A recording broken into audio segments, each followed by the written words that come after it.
ہندوستان کی multi national کمپنیوں میں ہزاروں عربی گریجویٹس فارغین کی MNCs کو ضرورت ہے۔ یہ انکشاف پروفیسر ڈاکٹر مولانا سید جہانگیر نظامی سابق ڈین ایلفو یونیورسٹی نے کیا۔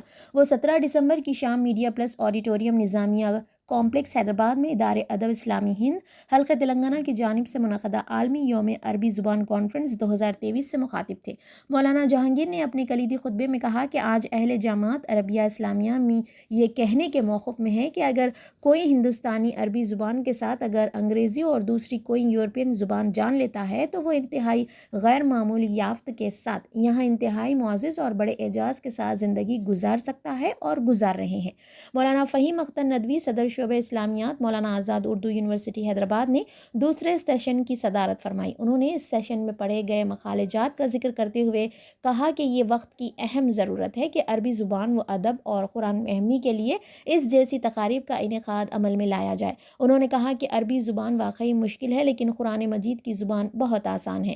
انہوں نے کہا کہ عربی بہت وسیع زبان ہے اور اس کے لیے سخت محنت کی ضرورت ہوتی ہے۔ اعراب کے ذریعے معنی اور مفہوم بدل جاتے ہیں۔ انہوں نے امت مسلمہ پر زور دیا کہ وہ قرآن کو سمجھے۔ قرآن فہمی کے ذریعے نمازیں صحیح ادا کی جا سکتی ہے اور اس میں خشوع و خضوع پیدا ہوگا۔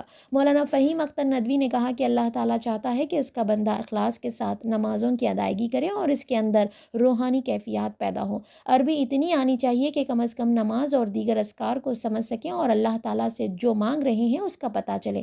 مولانا نے علماء کرام اور عربی دان حضرات سے کہا کہ عام عربی کے بجائے وہ فصیح عربی کا استعمال کریں۔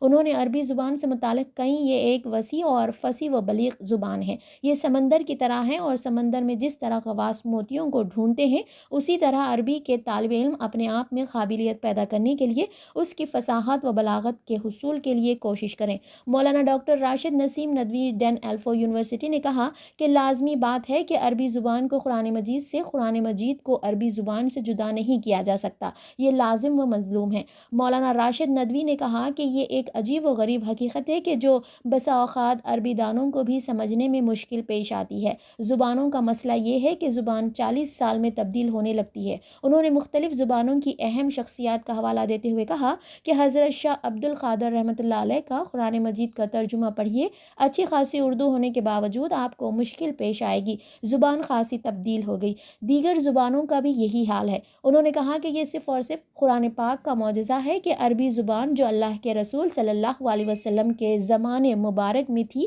وہی عربی آج بھی ویسے ہی برقرار ہے۔ شعیب الحق صدر ادارے ادب اسلامی ہند حلقہ تلنگانہ نے اللہ تعالیٰ کا شکریہ ادا کرتے ہوئے خطبہ استقبالیہ کا آغاز کیا۔ انہوں نے ادارے ادب اسلامی ہند حلقہ تلنگانہ کی جانب سے عالمی یوم عربی زبان کانفرنس 2023 میں مہمانوں اور سامعین کا استقبال کیا۔ انہوں نے ادارے ادب اسلامی ہند تلنگانہ کے ذمہ داروں محمد ناصر الدین نائب صدر اور سید عبد الاحد سہیل کی خدمات کا ذکر کرتے ہوئے کانفرنس کی کامیابی کے لیے انہیں مبارکباد دی۔ مزید تازہ ترین خبروں کو دیکھنے کے لیے فلیش نو نیوز کو لائک، شیئر اور سبسکرائب کرنا نہ بھولیں۔